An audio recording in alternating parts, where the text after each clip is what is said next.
एक समय था जब इन्वेस्टमेंट एडवाइस और वेल्थ मैनेजमेंट को सिर्फ बड़े प्राइवेट बैंक्स का खेल माना जाता था, लेकिन अब कहानी पलट रही है। सरकारी बैंक जिन्हें अक्सर सिर्फ लोन देने और डिपॉजिट्स लेने तक सीमित माना जाता था, वो अब हाई वैल्यू सेगमेंट में एंट्री कर रहे हैं, जहां से उनको लगता है कि सबसे ज़्यादा कमाई होती है।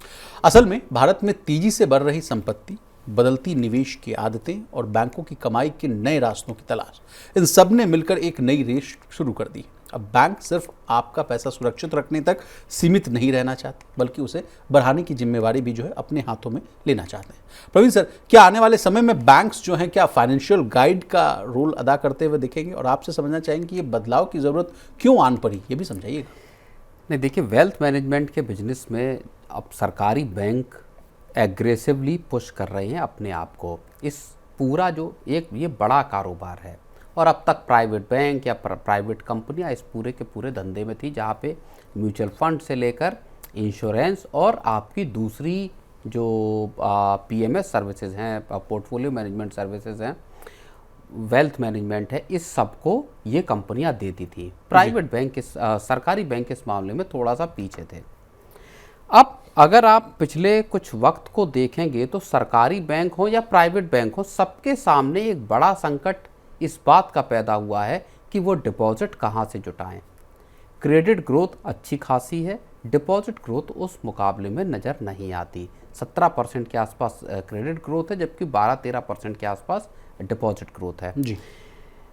बैंकों के लिए मुश्किल इस बात की है कि आपको ब्याज देना है, और ब्याज से ही कमाई अब तक बैंकों का कोर धंधा माना जाता था। जो आप बताते थे कि 1% का विशाल स्प्रेड है, उसी से कमाई होती है। बिल्कुल, तो इंटरेस्ट इनकम ही बैंकों का सबसे बड़ा बिजनेस माना जाता था। लेकिन अब बैंक, और इसी वजह से बैंकों के पूरे जो मार्जिन है उस पर प्रेशर होता था कि साहब, आप जब बाहर से खुद फंड जुटा रहे हैं, अगर आपके पास कासा जो डिपॉजिट्स हैं, अगर वही मजबूत नहीं है, क्योंकि लोगों ने बैंकों में डिपॉजिट करना कम कर दिया फाइनेंशियलाइजेशन की वजह से और तमाम दूसरे फैक्टर्स की वजह से।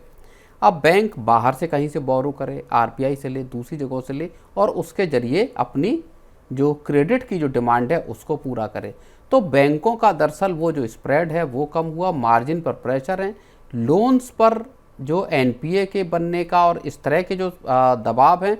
बैंक असल में अब एक नई स्ट्रीम ढूंढना चाहते हैं, और वो है ब्याज के का जो कमाई है उससे हटके कमीशन की कमाई या फी इनकम जो है उस कमाई पर शिफ्ट होने की। और वहाँ ये एक नया रास्ता बैंकों को, और उसमें एसबीआई हो गया, बैंक ऑफ बड़ौदा हो गया, पीएनबी, ये तेजी से इस धंधे की तरफ विशाल शिफ्ट हो रहे हैं। सर, आपसे समझना चाहेंगे, जो भी व्यूअर हैं हमारे लिए, जो न्यू मान लीजिए जुड़े हैं, देख रहे हैं, उनको अगर समझने में दिक्कत हो, वेल्थ मैनेजमेंट क्या होता है, अगर उसको आप बहुत ही आसान भाषा में समझा वेल्थ मैनेजमेंट का मतलब आपका पैसा संभालना। आप एक क्लाइंट हैं, मान लीजिए मैं एक क्लाइंट हूँ, आप एक बैंक हैं, तो बैंक केवल और केवल बैंकिंग सर्विसेज न दें या नहीं दे रहे अब, और इसके साथ जो एलाइड सर्विसेज हैं, जिसमें आपको म्यूचुअल फंड की खाते खुलवाना, एसआईपी करवाना, इंश्योरेंस मुहैया कराना और लोगों के पोर्टफोलियो को मैनेज करना जी। इसके जरिए क्या होगा कि बैंकों को एक कमीशन या एक फीस जो है वो मिलेगी जी। इस फीस इनकम को दरअसल बैंक एक बड़ा कारोबार बनाना चाहते हैं। ठीक, लेकिन सर मुझे जहाँ तक याद आ रहा है, निर्मला सीतारमण ने बैंकों को डांटा था कि आपका जो कोर धंधा है वो काम कीजिए, आप ज़्यादातर जिस तरह से मिस सेलिंग और जिस तरह से जो आप प्रोडक्ट्स बेचने लगते हैं, इससे थोड़ा दूर रहिए। तो क्या ये विरोधाभास आपको नहीं दिख रहा है दोनों स्टेटमेंट्स में, दोनों कहानियों में?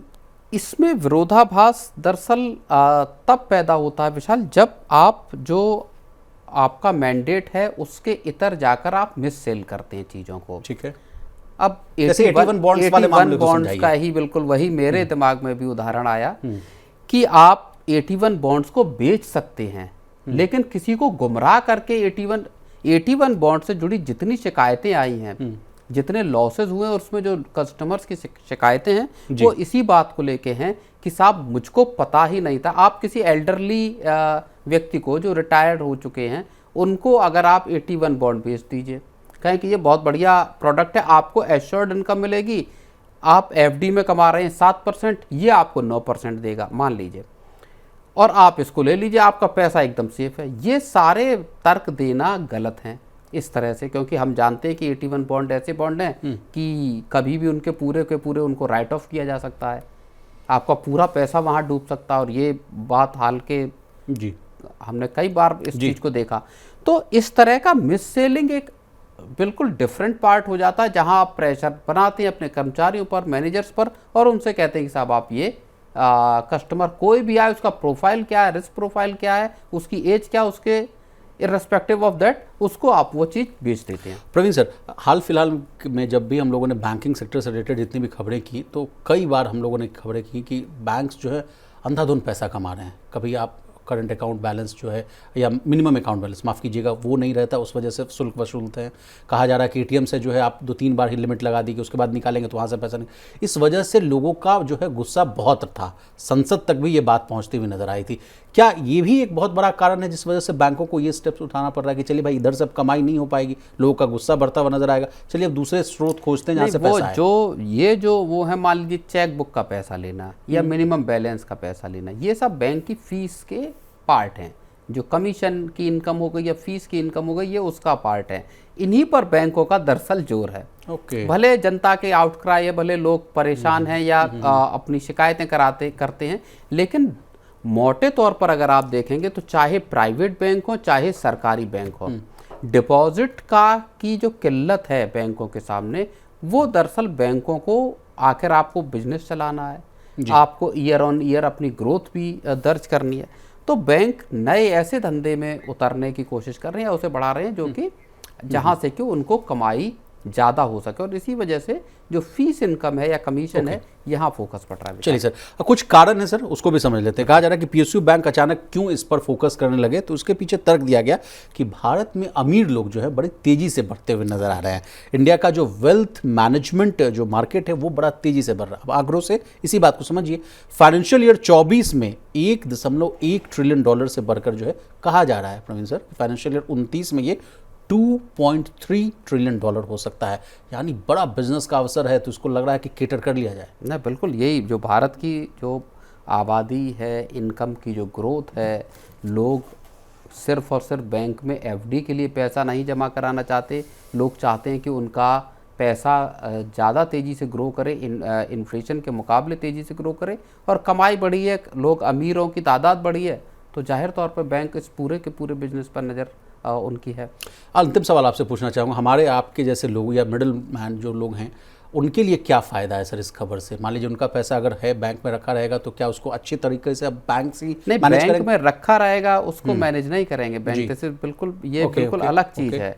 आपका बैंक, देखिए आप एक आम व्यक्ति बैंक में के खाते दो तरह से हो सकते हैं। या तो आप बैंक में अपना करंट अकाउंट खोलेंगे जो कारोबारियों के लिए, या सेविंग अकाउंट वो, या आप एफडी करा देंगे बैंक में। ये तीनों चीज़ें एज इट इज़ रहेंगी। एफडी या लॉकर में आपका पैसा है, या आपकी ज्वेलरी है, आप बैंक के पास जाते हैं, बैंक आपको ये ऑफ़र कर सकता है कि सर आप क्या म्यूचुअल फंड में इन्वेस्ट करते हैं कि नहीं। आप बोले कि नहीं करता हूँ मैं, तो ये एक एसआईपी है, म्यूचुअल फंड ये होता है, एसआईपी ये होती है। इस काम को दरअसल बैंक एग्रेसिवली करना चाहते हैं, यानी आपका इन्वेस्टमेंट को बैंक संभालना चाहते हैं, उसको बेचना चाहते हैं। कि आप मान लीजिए 100 रुपये लगाना चाहते हैं, तो मैं आपको बताता हूं कि आप चाहे एसआईपी कर लीजिए या ये, फिर बैंक आपसे ये पूछ सकता है कि साहब आपका बीमा है कि नहीं, आपके पास टर्म इंश्योरेंस या हेल्थ इंश्योरेंस है नहीं।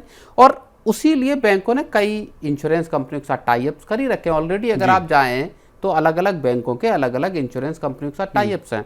उन प्रोडक्ट्स को वहाँ बैंक की ब्रांच आप जाएंगे तो वहाँ वो बेचेंगे, या कस्टमर केयर एग्जीक्यूटिव आपको कॉल करके बैंक का बोलेगा कि सर आपके पास तो 1 लाख रुपए पड़े हुए हैं, आपके पास बीमा है कि नहीं, आपका ये चीज़ है, आपने होम लोन लिया तो बैंक आपसे कहेगा कि आपने अपनी बिल्डिंग का या फ्लैट का इंश्योरेंस।